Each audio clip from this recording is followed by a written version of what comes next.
এই প্রচণ্ড ঠান্ডা শীতের শুভেচ্ছার পাশাপাশি সবাইকে জানাচ্ছি নতুন বছরের শুভেচ্ছা। আসসালামু আলাইকুম এভরিওয়ান, সবাই কেমন আছে? এই নতুন বছরের প্রথম দিনটাই কাটাচ্ছে আমার ননদের বাড়ি। গত 2 দিন যাবৎ প্রচণ্ড ঠান্ডা পড়েছে, কনকনে শীত একদম। আর পাহাড়ি এলাকায় শীত বলতে তো শীত না, সেজন্য একদম সারাদিনই গায়ে লেপ কম্বল জড়িয়ে থাকার মতো অবস্থা। নিহানিশা এমনি তো ওর জিজি বাড়ি বলতে একদমই দিশাহারা।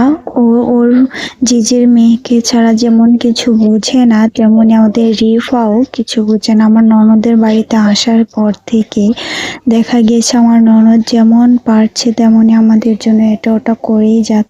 তার মধ্যে আবার আজকে সকালে রুটি বানানো হয়েছিল, রুটি খেয়েছি। নিহানিশার জন্য ডিম সেদ্ধ তো টুকটাক করাই হয়েছিল এটা ওটা।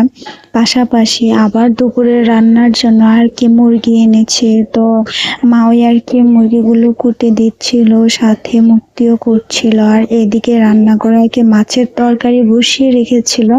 আমি একটু দেখতে গিয়েছিলাম যে তরকারিটা কেমন কি হয়েছে। আর এদিকে মুরগিগুলো তো অনেক জ্বালাচ্ছিল, তা আমি আর কি মুরগিগুলোকে আর কি ওদিকে সরিয়ে দিচ্ছিলাম। তো বারবারই আসছিল, আসলে অনেক মুরগি থাকলে যা হয় আর কি তাই।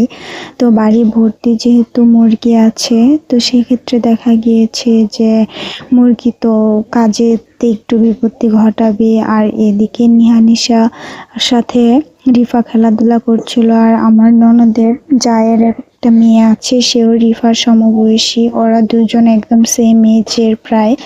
তো এদিকে সব কাটাকুটি শেষ হয়ে গিয়েছে, এখন আবার মাংসটা আর কি বসিয়ে দেবে চুলায়। রিফা খেলাধুলা করছিল আর আমি এদিক দিয়ে ঘুরছিলাম যে কি কি আর কি হয়েছে। কারণ আমার ননদের শাশুড়ি আর কি প্রচুর পরিমাণ সবজি আবাদ করতে পছন্দ করেন। উনি বসে থাকার মতো মানুষ না, আগে থেকেই উনি এটা ওটা কাজ করতে খুব পছন্দ করতো। এখন যেহেতু বয়স হয়ে গিয়েছে, সেই সুবাদেও তেমন একটা বসে থাকে না। তবুও দেখা যায় যে ওরা যেহেতু দুজন মানুষ পরিবারে খায়, সেহেতু দেখা যায় যে তেমন কোনো কিছু বাজার করতে হয় না, শুধুমাত্র মাছ মাংস ছাড়া, টুকটাক কিছু ছাড়া।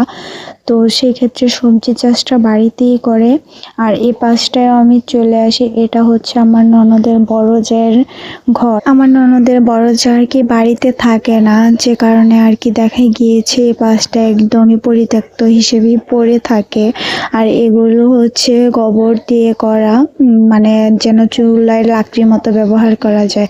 তো ঘুরে ফিরে আবার আমি চলে আসলাম, আমার ননদ রান্না করছিল সেখানে। যেহেতু রিফাকে আমার ননদ গোসল করাবে, তো আমি ভাবছিলাম যে দেখে আমি একটু চুলার পাড়ে বসে, আর নিহানিশাকেও গোসল করাতে হবে, সেই সুবাদে চুলার পাড়ে বসেই রইলাম যে মাংসটা হয়ে গেলে তারপর নিহানিশাকে গোসল করাবো। নিহানিশা তো এমনিতে গরম পানি দিয়ে গোসল করা, আর যেহেতু এত ঠান্ডা রোদই উঠছে না, গরম পানি ছাড়া তো করবেই না।